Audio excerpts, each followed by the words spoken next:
And welcome back again, ladies and gentlemen, to another exciting episode of the Lost Podcast of Titan, a father and son journey through the sci-fi series that unite our generations, where we hang out on your couch, stealing your snacks, drinking your drinks, critiquing your book collection, dear sir. What is this? This Such is enthusiasm. why is there a copy of Twilight on your shelf, dear sir? Do we need to have this conversation? if you what? See if he's married or if there's someone else contributing to the collection. Oh Lord. It's not even Anita Blake. Like at least Anita Blake had at least a somewhat decent two books, maybe, but whatever. Uh so how are you doing, Papa? Oh, I am doing reasonable. Matter of fact, thank you for asking. How are I'm you doing? I am doing all right. I realize we don't ask these things. We should probably ask these things. You know, let the audience know we are genuinely father and son. That's right. Uh, You are heir to my monumental fortune. yes, which I will donate to the library or pulpit, whichever is more convenient for me. Oh, okay. Memo to myself. Consult my lawyer. well, Papa, I love you. You can't afford a lawyer, and I'm not paying for a lawyer. I To the could I pulpit could I, goes. I could get one pro bono or a pro share depending on who I find. Uh huh. Pro bono, pro share, pro tree. Yeah, All ends up in the same yeah. spot. You know what the tree said when Sonny Bono ran into it, don't you? Okay, I'll bite. What did the tree say when Sonny Bono ran into it? I got you, babe. All right, unpopular opinion. I don't think Cher is attractive, Uh, and well, I don't think Cher has ever been attractive. Like I've seen her in her quote unquote heyday, and I've seen her recent. Well, I mean not recently, but I mean like when she had her resurgence, and I'm like, the hell? And then there was that music video where she wanted to turn back time because obviously, and she was like who wearing a doesn't? leotard, and I'm like, could you put some clothing back on? I liked her in Moonlighting, and she was also in that televised version of the play "Come Back to the Five and Dime." Jimmy Dean, Jimmy Dean. Uh huh. Yes, I know. It's astounding. Her career and her acting range is without peer or equal. Anyway, Welcome to an episode of Star Star Trek. Trek. Yeah, like I said, we're a sci-fi podcast, ladies and gentlemen. So is Cher in this episode? Okay, so we're going to be watching Star Trek We're, episodes, the original series. we're gonna Catspaw. we're going to be sharing it with. Oh God, Papa. Actually, wasn't okay? Real talk. Wasn't Cher in a Star Trek episode? No, Cher in Star Trek. she wasn't. She was. She wasn't. She was. She was not. She was. No, okay. So apparently, though, so the whispers in Hollywood, the dark conspiracies, is that she almost played the Borg Queen. And I could actually see that. I If could. I could assimilate your culture. There'll be no resistance. Da-da-da-da-da. You'll all scream horribly before I tear you apart. Tear you apart. Okay, anyway. Yeah, you do a better David Bowie. Shit, Oh, thank you. no problem. That's to all the David Bowie fans, I apologize. No, no, he really does do a good David Bowie. I Okay, I'll take your word for it. I don't Yeah. recall ever doing a dead on David Bowie. Um, did a snatch of a song from uh Labyrinth. I think that's a given. Like everyone can sing at least one song from Labyrinth. They all get one, and they sound awesome at it. Oh, okay. I'll refrain from regaling the audience today with my attempt at it, but Okay, all right. Well, now I want to know. Hold on. Okay, in Labyrinth, what is your favorite song? oh wow, the title tune and which is underground, Mm-hmm. and also I forget the name of the tune, but it's the one Bowie is singing when the girl is wandering through his castle near the end. Yes, that would be Within You. Yeah. I also like the one where I think it's Such a Sad Love. It's the one in the Masquerade. Ah, But anyway, sci-fi podcast. So we are, like I said, we are in Star Trek: The Original Episode, Catspaw. Catspaw. And so if you want, go ahead, put us on pause, pull up your favorite physical media or streaming service, and just come back to us when you're ready. Welcome back, and we'll go ahead and get the show started in 3, 2, 1, and play. Ah. But as I was telling Papa earlier, Papa earlier, I don't have that much clear memories of this episode, other than the Well, fact that it has a giant cat. it's a nice episode, but it's not one that I normally go to myself when I want to watch a Star Trek episode. Hmm. Oh, now you can track life forms on a goddamn planet. Why are they there at that planet to begin? Oh, it was there. Like sometimes their excuse is really kind of flimsy.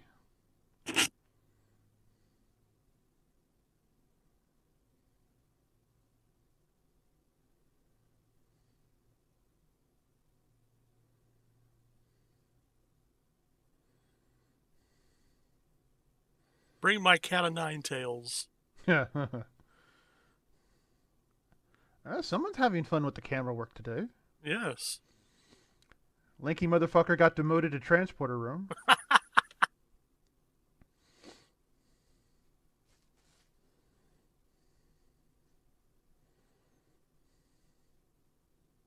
Ka-chunk. That's not a good answer, Jackson. You're going to have to try again. That was an That, impressive fall, to be quite honest. Like, actually, yeah. I mean, I don't think he could fake that. that could hurt. And like, he didn't. Well, what fuck bullshit is this? What fucking bullshit is this? Oh, now he tells us there's a curse on the ship. No. And that's going to make them automatically leave. Well, I mean, if it was the SS Cynical Bastard, I'd be like, photon torpedoes. Away, and we're going. That's right. It's the only way to be sure. But this is why I would end up being the Admiral. Admiral Cynical Bastard. You wouldn't want to be on the front lines on the bridge. I mean, you want someone else to hand. I mean, you might not get everyone else to fire photon torpedoes fired. I could still be on the. I could still command a ship as Admiral if I was the Admiral Cynical Bastard. Oh, okay. What is Starfleet going to do?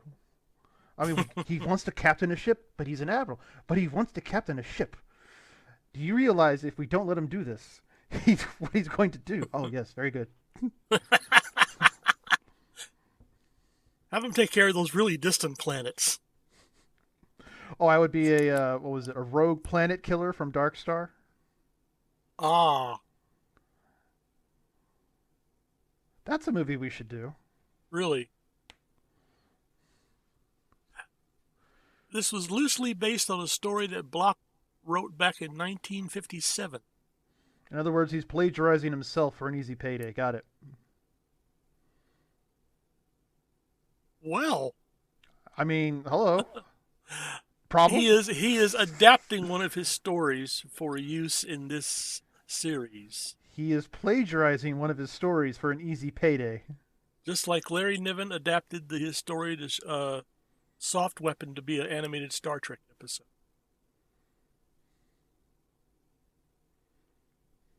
So let's just beam everybody down. Seriously, like almost the entire command crew. I bet we're going to have Scott up on the bridge so he can have some camera time.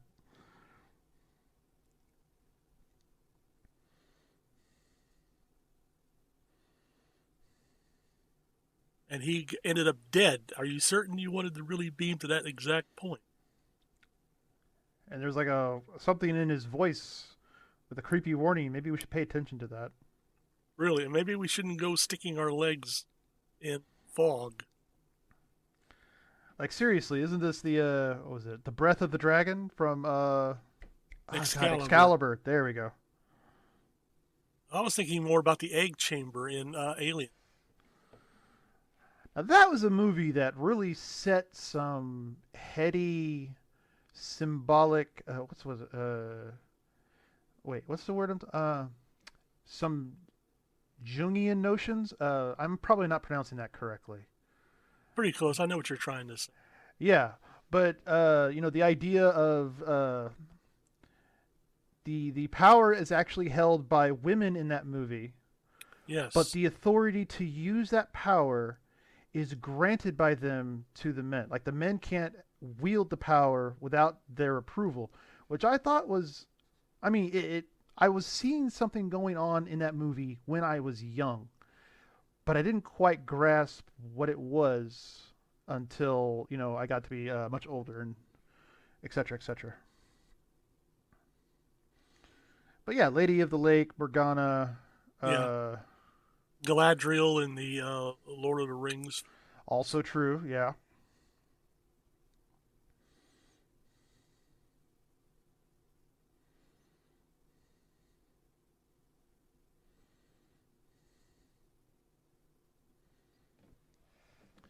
Have you tried the that draconic chant, the chant of unmaking?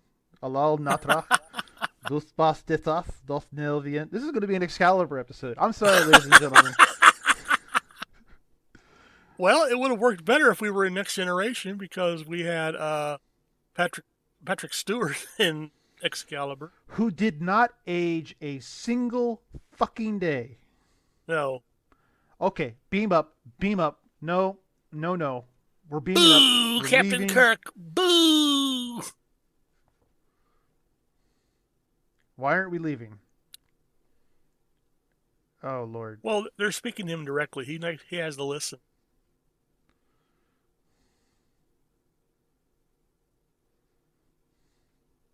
All right, you guys got your award. Go home.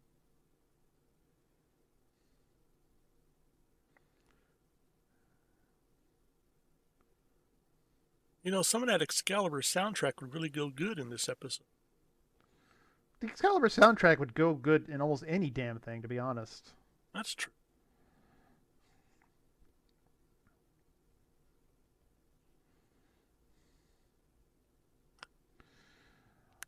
Also, you would think there would have been a, quote unquote, a better version of Excalibur made since then. But no. I think there's been too many King Arthur films as there was. No, what I mean is that they've all pretty much sucked, and you would think, let's just see, this is Excalibur came out in the early 80s, right? Yeah. Yeah, so it's almost 40 years, almost half a century. Well, And remember that Excalibur was directed by John Boorman, who knows what he's doing. He's making. I mean, but there have been, good directors since John Boorman. Yes, but none of them are making King Arthur. I wonder if there's like some sort of unwritten rule in Hollywood, like just no, you can't do that, or it's a cursed set. Like it's the really good ones are in unspoken development hell Yeah. as a warning to young and up and coming directors. You can try to make a King Arthur Excalibur story, but it will ruin your career and bankrupt your studio if you can find one that even funds you. It's like there have been Invasion of the Body Snatcher films made since Philip Kaufman did his in the 1970s, and no one has improved on that. I also love it when they don't call it the Invasion of the Body Snatchers, but it's Yeah, obviously the that's cheating. Invasion of the Body Snatchers. It's cheating, yeah. Now that's much better than in the original version. Holy shit. Okay. So I'm guessing it was a map painting to begin with? No, it was I think sort of the same uh castle front door that they used in Squire of Gothos. Mm. Just covered it with fog so to hide the details. Stop doing that. It's not working. We would like to beam up now. Maybe if you guys got out of the fog. Again, you use the charm of unmaking. Anal natrak dos Well, despatat tot del diende. Gesundheit.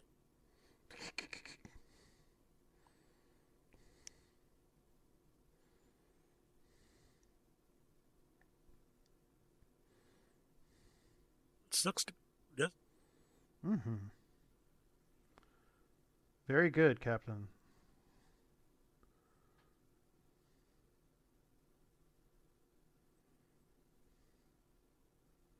No, you don't. Let's just stop this nonsense right off the bat. We just flat don't know what's going on, and that's all there is to it. Mm-hmm. And you know what? Sometimes that's okay.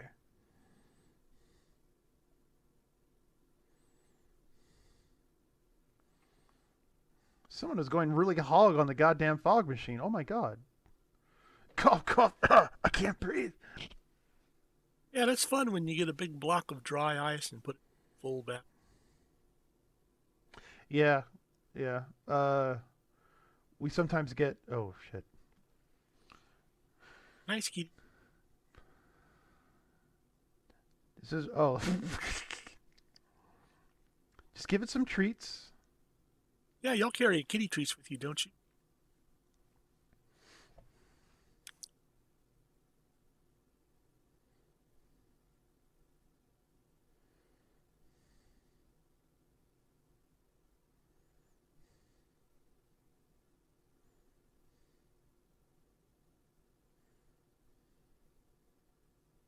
Oh,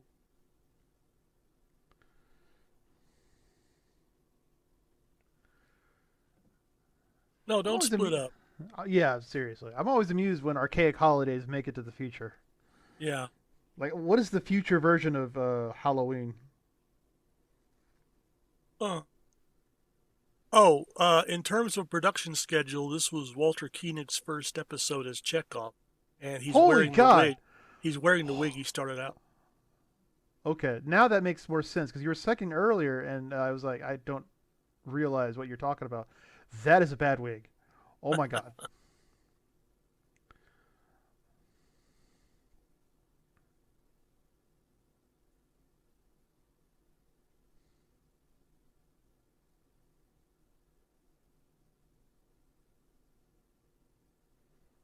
And I believe this is Michael Barrier's last uh, run as Lieutenant DeSalle.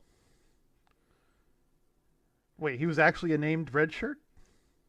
Yeah, he's the guy who handling Bridge when Scotty and everybody else was dead.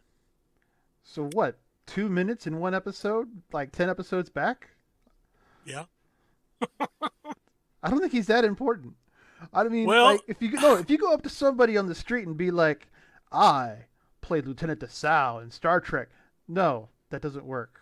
it depends on who you ask. I know some people would just roll over and put their paws up in the air and demand a belly. And I worry about that.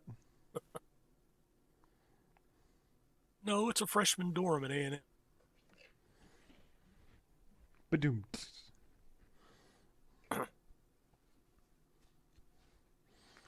Even to the old floor. Ow. Everything has gone according to plan. Well, don't just stand there. Help them.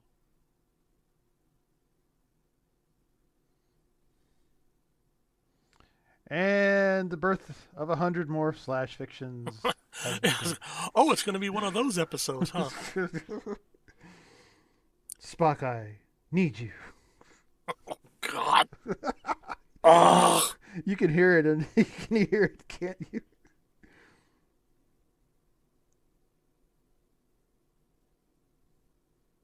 Yes. Over there on the wall, bones.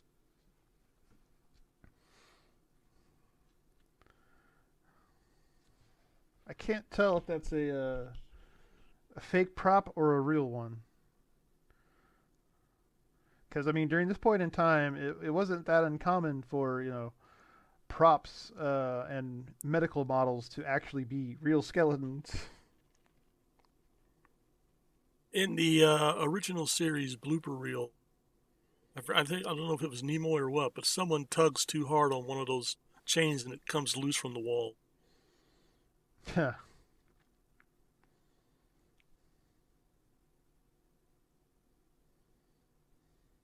I'm not terrified.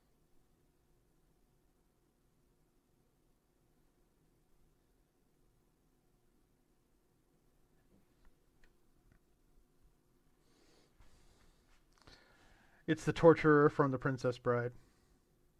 Good morning, good morning. How are you? We must make sure you are healthy before we torture you.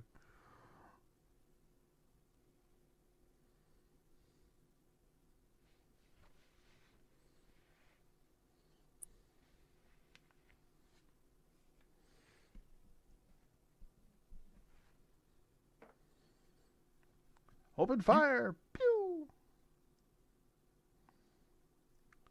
wait a minute. So You is you fired me a few episodes ago. so, also isn't this like the second or third time Sulu has become evil? Or I believe so. yeah.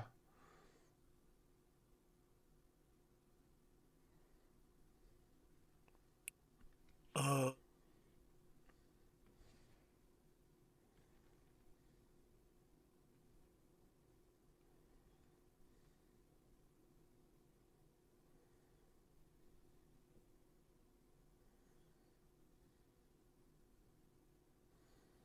we weren't giving any dialogue for this episode.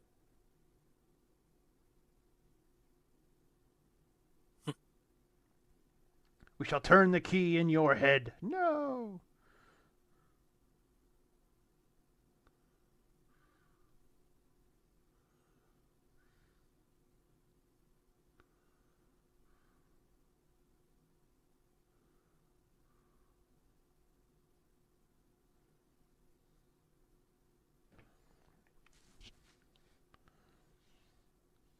Also, it makes me wonder just how many of these old dungeony sets they had that they built the episodes around. Because we had this and what, the Return of the Archons, I think. Or Yeah, wait, yeah.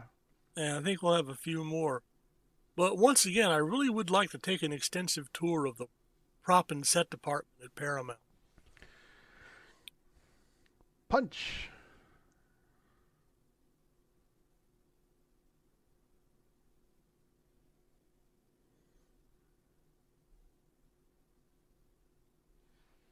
And he couldn't do that in the first place instead of having Seriously. Scott and Sulu go down.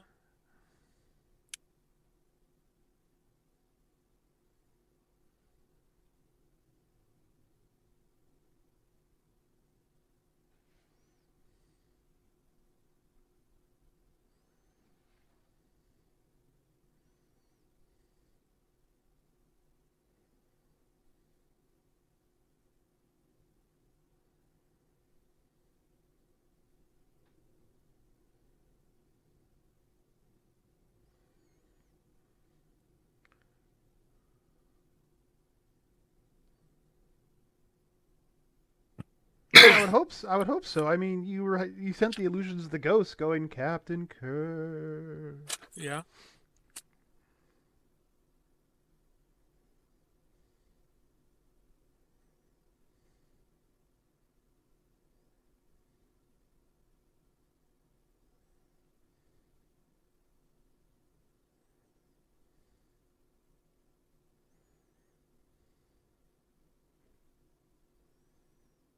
Could it be just simply that they don't want them on that planet? Yeah, it's like the problem with what is it? God, Star Trek Discovery with the new universe, where the Klingons are the bad guys because the Federation are encroaching on their territory somehow. I don't understand quite why. If you're asking me a question about Star Trek Discovery, you're digging a dry well. I was going to suggest Mirror Mirror when uh, the Federation is hoping to get this planet to join the Federation, but they're saying nope, sorry. Such a good kitty. Such a good kitty.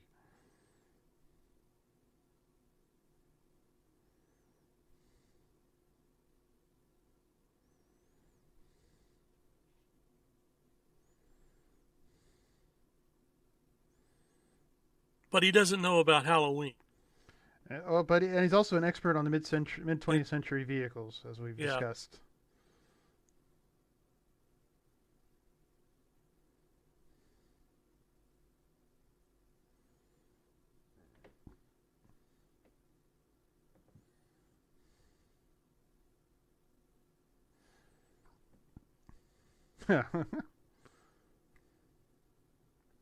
Wait, hold on. You can read minds and shit to divine knowledge, but you can't divine trick or treat.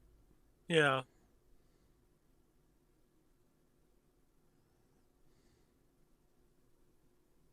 Well, at least that food looks a lot more appetizing than what we usually see in Star Trek. Yeah, usually it's like styrofoam sugars with food dye and shit. Balls of Play-Doh. And it also didn't get much better in the the Next Generation, was it? I think I think I remember seeing like some food in the Next Generation. I was like, ugh, no, thank you.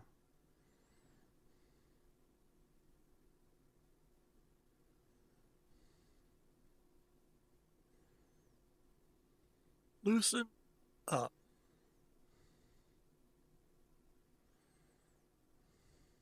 Ooh, glass. What I always wanted.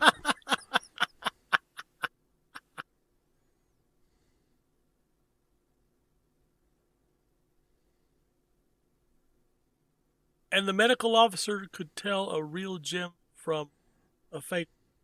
Exactly.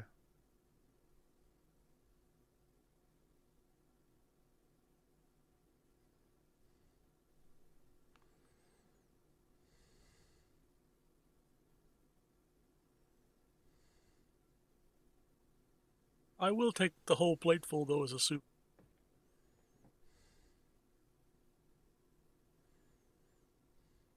Also, what is okay? Did have they explained yet what's so important about this planet that there's this person who obviously wants to be alone and they're fucking with Uh, him? no.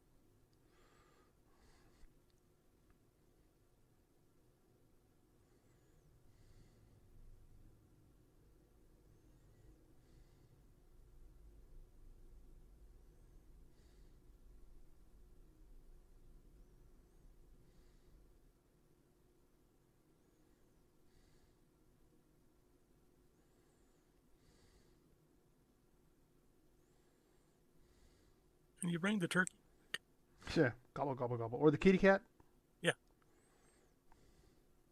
Oh, there Oh, he is.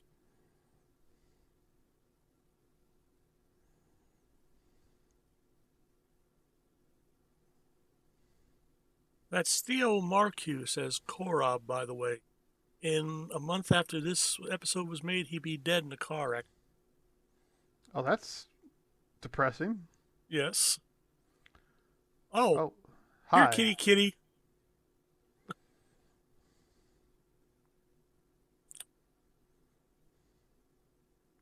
Played by Antoinette Bauer.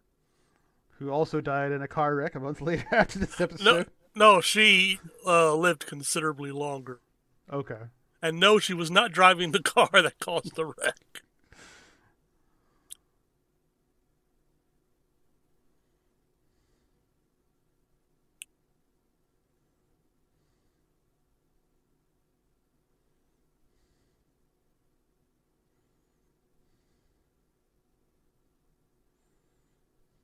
Mm-hmm.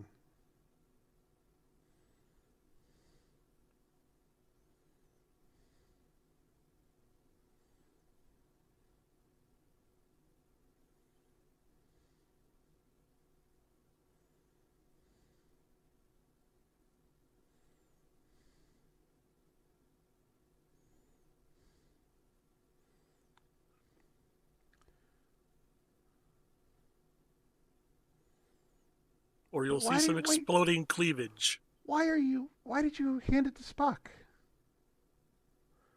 He couldn't keep his arm up. His captainly arm could not be, fucked to hold it up. That's a good point.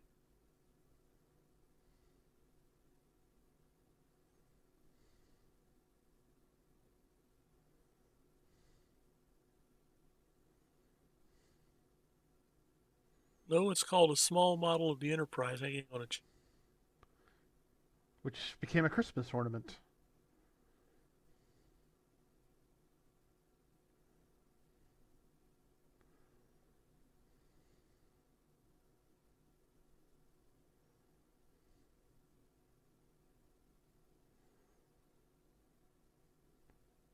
I've never heard of sympathetic magic before. Is this a 60s thing? It's usually called voodoo. Oh.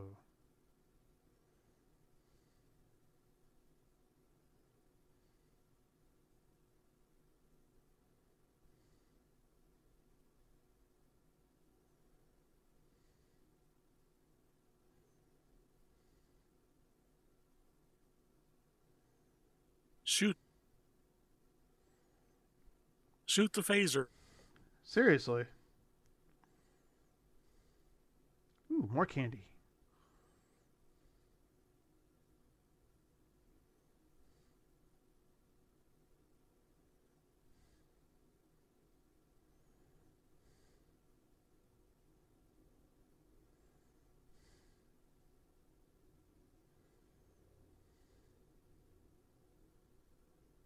Well, if you cut your hair, That's no, like whoever was the costume designer needs to be fired. Like holy shit. Mr. Bester does not deserve such an insult. Mr. Bester. Yes.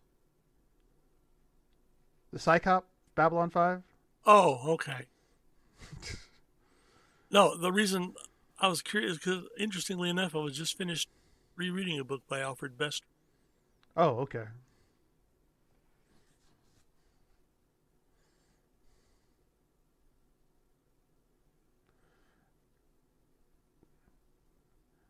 Now, are we going to leave now?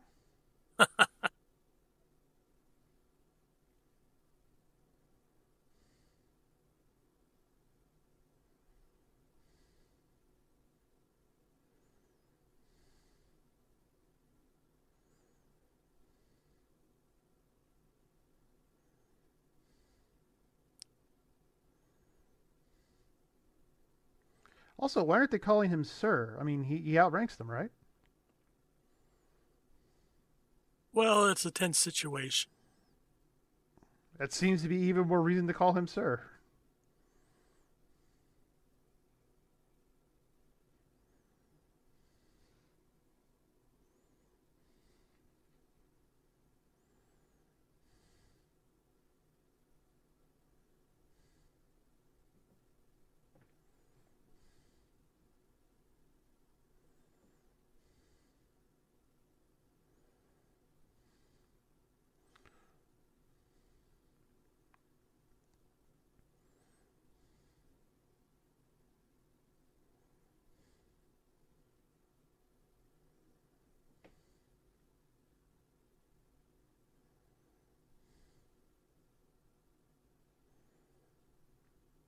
And yet another Christmas ornament.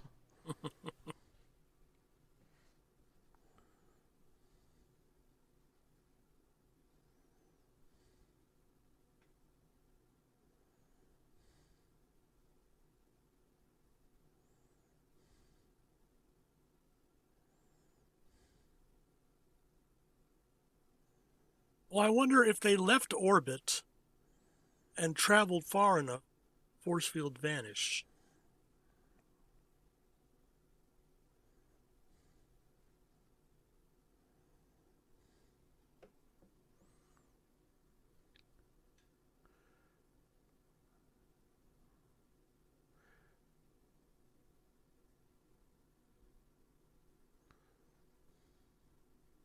Also, like, what?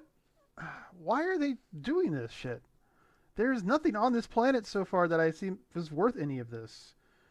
Exactly. One of their crew members died. Okay, that's horrible.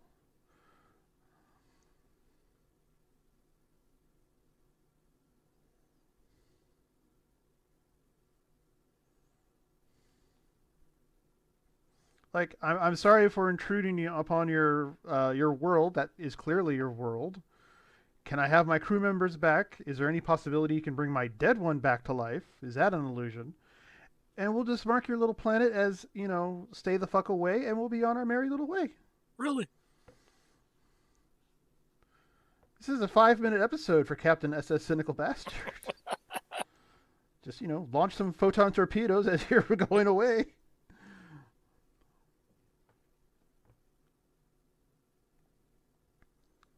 Wait, hold on. What is diverting all the power to the outer hull going to do? We have Navy beams. In that time period, I think what he's trying to say is concentrate all available power on the outer hull systems like phasers, warp drive, blah blah blah. Or he could just say propulsion and offensive systems, He's trying to sound nautical. No, hold on. I've seen some, war movies with ships. Never in any movie I've ever seen has the captain turn to his crew, steely look in his eye, and say, "Crew, divert all power to the hull." They would look at him like he's retarded. Just smile and nod to the captain. Smile and nod to the captain. Yes, sir. Yes, sir. This is like that movie where that one captain, fuck, he got court-martialed over strawberry ice cream or something like that. Oh, the Kane Mutiny. That's it. Yes.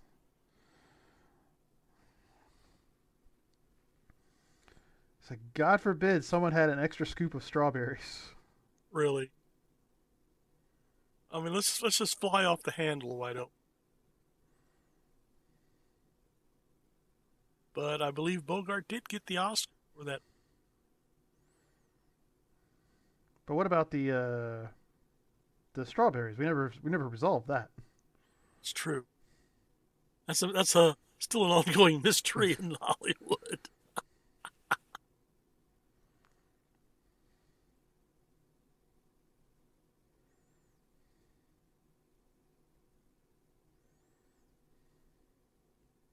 Well, who beamed down to whose planet? Exactly. Like, this is okay. I'm not seeing it so far. These are the antagonists.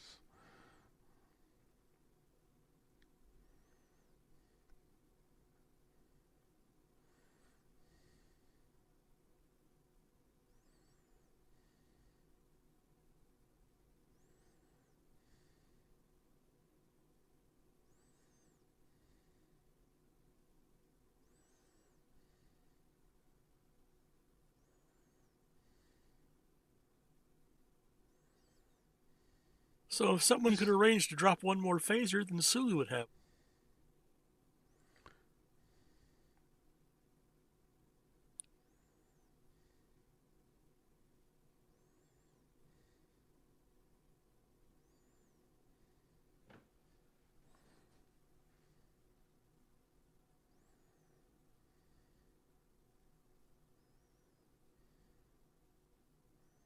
And I'm wearing the awesome dress. Really. Quite well, as a matter of fact.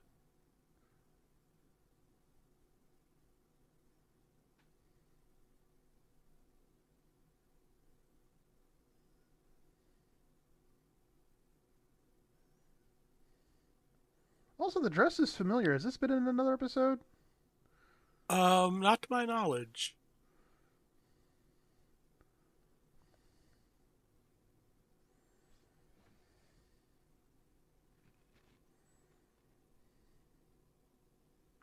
Huh.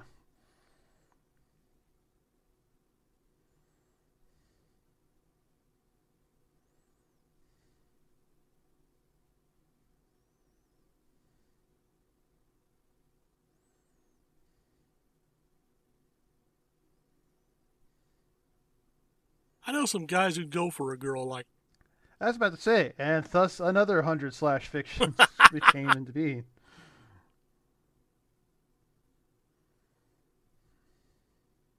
Now, did you catch Sylvia's reference to the old ones? No. Robert Bloch, who wrote this episode, he also wrote What Are Little Girls Made Of, which also had references to a race called the Old Ones. These two episodes are sort of connected. That and they're both Star Trek episodes. Yes. Well, I mean, besides that.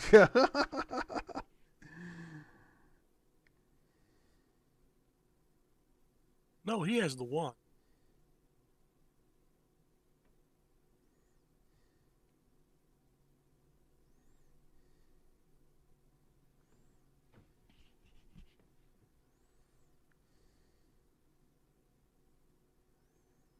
Oh, damn it. Really? Kirk. This just... Oh, no.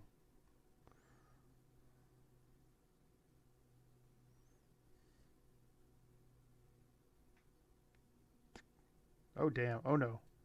Well, I mean, you know, if ever there was a job for Kirk, this would be it. I mean, oh no. Close your eyes and think of England.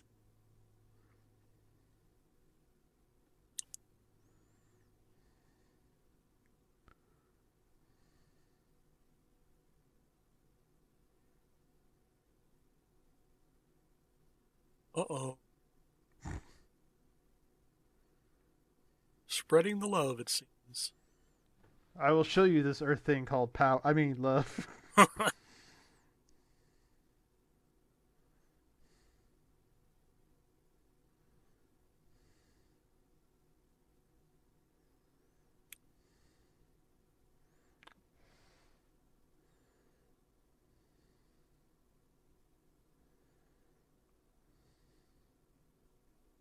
A big hunky person and Khan.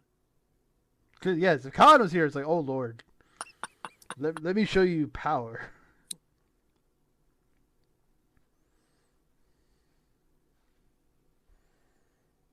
Uh-oh. Oh. Oh. Well, that went out the window. And this is why I'm your son. We both went, aw.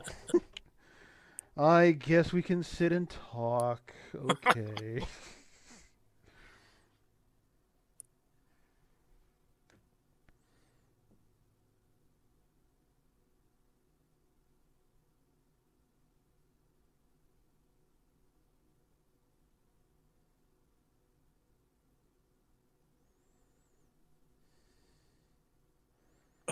Well, damn, everything excites her. Holy shit. Here's a Reader's Digest.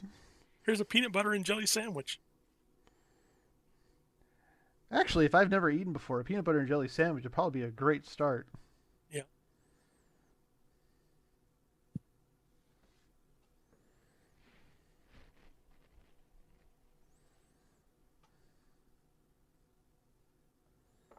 You wouldn't happen to be a salt vampire.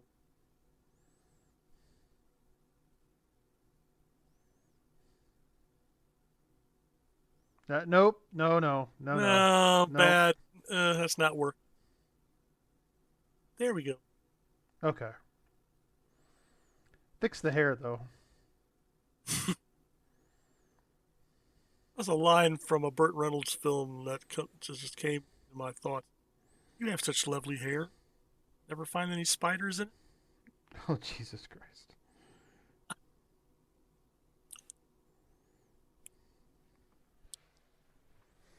And now Kolob experiences jealousy, or Korob. Shish Korob. That's his first name, Shish. Last name, Korob.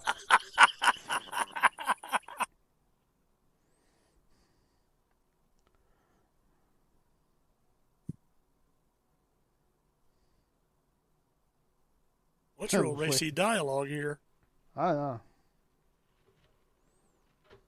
Well, Kirk uses tools too, and if it just goes any further.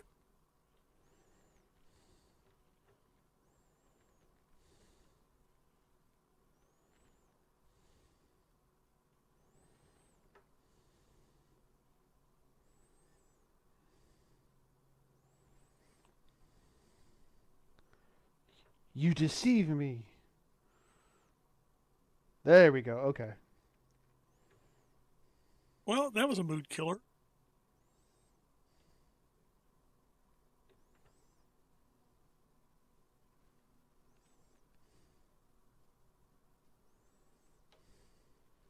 I hate to tell you this, Sylvia. That's sort of part and parcel Yep. of romance. It depends on what level you apply it.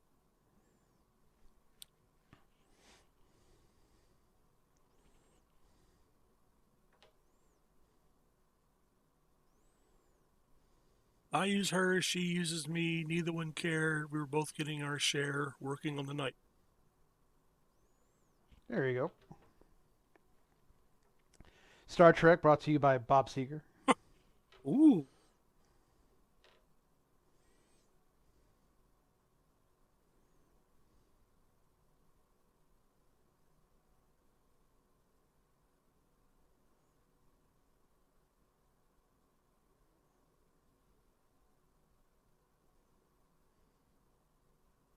Are they going to fire phasers through the den? Also, isn't that the okay? So, oh fuck, who was the Mr. Satanist guy? Pardon? The Mr. Satanist, Mr. I worship Satan. I have a creepy goatee. The founder of the Church of Satan. Oh, Anton McVeigh. That's it. Isn't that his robe? No, actually, it was first used by Bob Denver in an episode of Gilligan's Island. No, but I mean, isn't it the same symbol? I don't think so. I, I mean, I I think. hate to tell you this, but I really don't run around with the Church of Satan much. No, some of the chicks I dated used to. So let's see, Antoine DeVay. And I was bringing, I was bringing I, them up to God, ladies and gentlemen. I could get your mother in here, and maybe she'd know. No, Satan.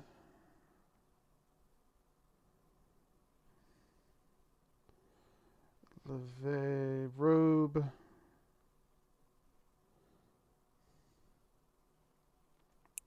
Is he even still alive? No, I don't care about. Is he's.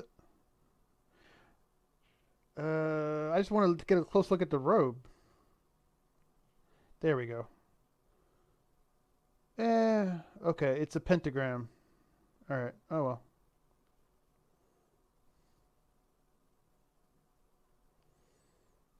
Oh no, a big cat shadow. Help! Stop! Throw a catty treat.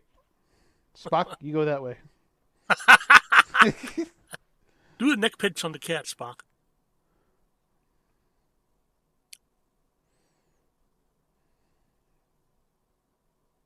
Uh, excuse me.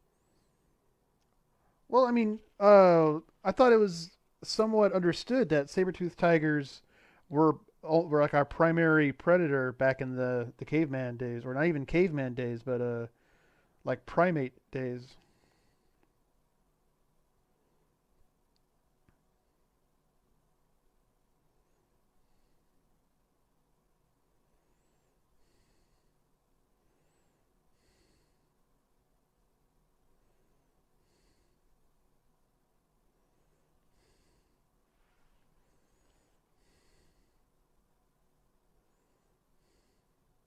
I'm thinking the litter box must be really enormous.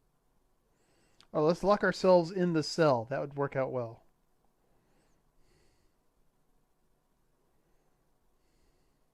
Now that's interesting. Sylvia didn't take away the hole in the floor? She might not have, thought about it.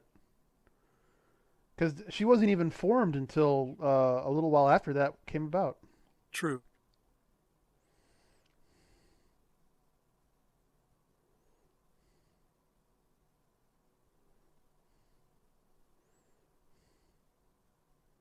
Seriously?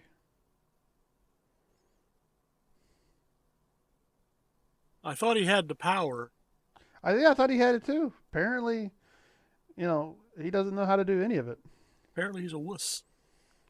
No wonder his woman was like, I'm just going to go over here, Captain Kirk. About the phaser, Cap.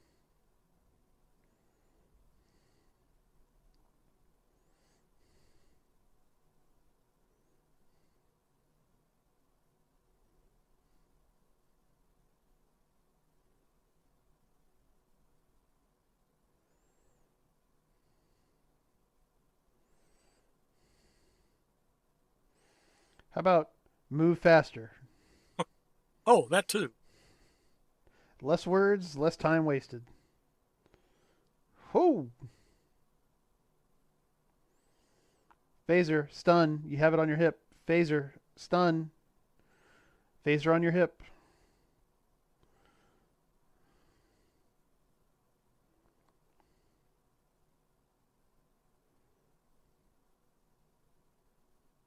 Oh no. Phaser, on your hip. Are we sure Captain Kirk isn't retarded? Well, I mean, considering your overall opinion of Starfleet captains, Yeah, and that knocked him. apparently. Spock couldn't have run up behind McCoy? He was moving slow enough.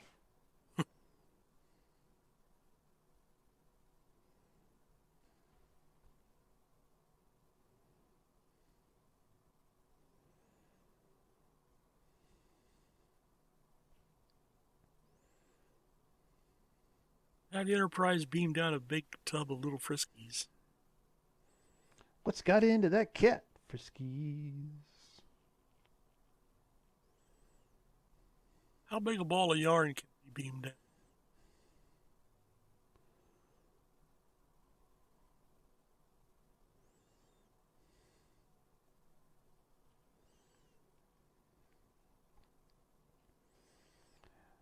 I swear, if Kirk just wiggles the wand and starts using it and Korob couldn't. We're gonna hear a small sound of outrage from. I mean, come on.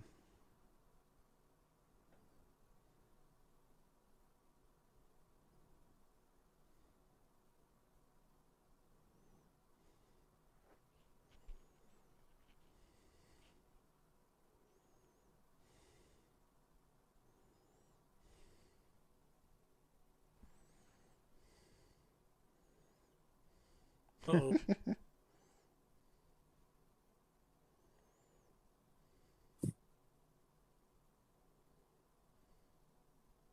don't let her touch the exploding cleavage. Psst.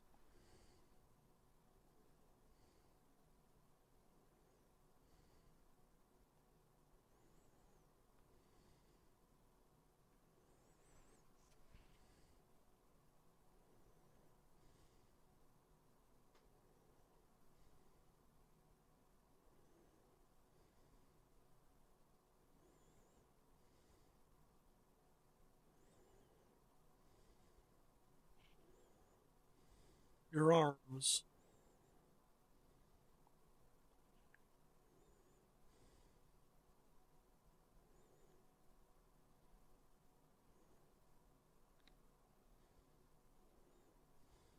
Damn. Well, she'll do in the pinch, I guess.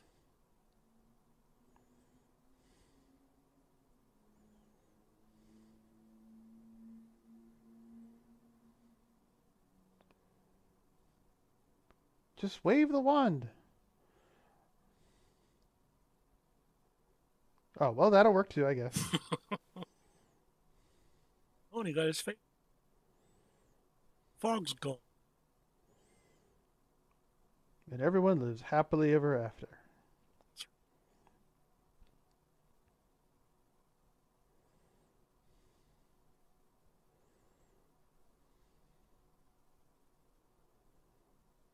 The fuck?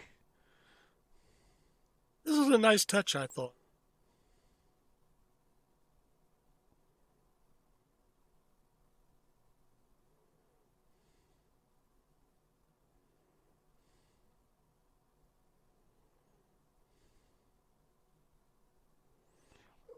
Spock, how do you know it's completely alien to the galaxy? Have you been to every planet in the galaxy? Really.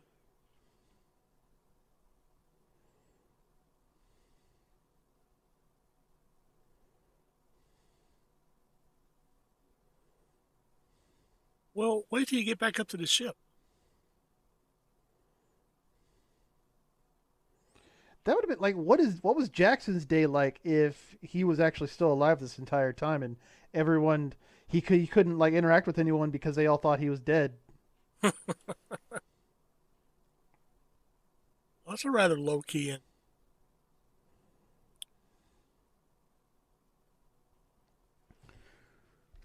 Oh, and that was Catspaw. Okay, all right, I guess. I Like guess, Jesus yeah. Christ. I mean, as much as I respect Robert Block, I give this maybe a B minus. C plus because I couldn't figure out why they were fucking around with these people when they In the clearly first, wanted to be left alone. Like, I is mean, this really the hill that Starfleet wants to die on? yeah. Uh, I mean, Sylvia and Korob are dead, so what? The planet is totally useless now, I guess. Well, And I there's mean, like, what was the use for it before? exactly. I mean, they apparently had no reason really to go to it before. Now they have even less reason. And now they've pissed off some race of very powerful, aliens that might come in and check on Korob and Sylvia, or whatever her name was, The old and ones. be very, very, concerned about this upstart race that thinks it's a good idea to fuck around with things that, don't concern them, which was the point Q was trying to make with the whole the Borg incident. So Yeah. humans or the Federation itself just can't seem to figure out that the universe Well, does not revolve around them. well, I'm glad you brought up Q and the Borg. I mean, touching on that briefly, Q was warning if you go out much further into the galaxy, you'll encounter things very nasty. But the Borg eventually came to Earth. Well, they So came to Earth because they got the coordinates for Earth from the Enterprise, okay, that and makes that's why they. sense. And what concerned me though is that they made a beeline for Earth and completely ignored every other, you know, galaxy. Exactly, Not yeah. galaxy. I mean, like civilization. It's like I mean, what? How did the Romulans deal with the Borg? Or the Klingons? I know how they would deal with the Borg. Let's be honest, but uh, it seemed like they only went for the Federation. I mean, if I recall correctly, the whale probe, Star Trek Voyage Home, at least went through the Klingon Empire first before arriving in our star system. Don't you mean motion picture? That was the one with The they went to the Klingon. I don't think the no no probe no from the Voyage Home. yeah Star Trek 1, 2, 3, Star Trek 3, The Voyage Home. I think that the probe did pass through Star the Trek 3 is the search for Spock. Star Trek okay, 4 is the Star Trek Voyage Home. 4 is the Voyage Home. Excuse me. So I think I believe I do recall that the probe had traveled through part of the Klingon Empire before making a beeline for Earth. I'll have to look into that. I don't remember that. But then again, I don't think they focused too much on the preamble. It was mostly we're fucked, and somehow the bird of prey is the only ship of the Federation that can do any goddamn thing. Well, because it had Spock on.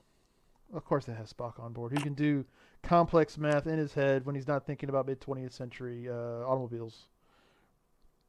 Can play computer chess while answering two more questions on two others. I did like that scene. That was actually a really cool scene. That was Because interesting. the climax of it is actually a really kind of deep philosophical question. Yes, you know all this stuff, and you're wise in these regards, but really, how do you feel? And was it asking the same question of other Vulcans taking that test? No, it didn't. That was the point his mother was trying to make when he said that he was very confused. He didn't know how to answer the question, and his mother said, well, the computer knows you're half human, and it has taken that into account. While at the same time being worried that, oh my gosh, Spock can't answer a question. We are in trouble. Pretty much. Well, what's next? Let's see. Come on. Can I get a? There we go. And it's I Mud. Oh, here we go. The return of the mustache. The glorious mustache. Planet populated by androids under his command. Oh no. Oh, what could go wrong? I wonder what kind of episode this is going to be. But we'll go ahead and leave it there, ladies and gentlemen, and hope you had a wonderful time with us, and see you next time. Yes, if you could turn back time. Y'all take care and be happy. Oh, bye-bye.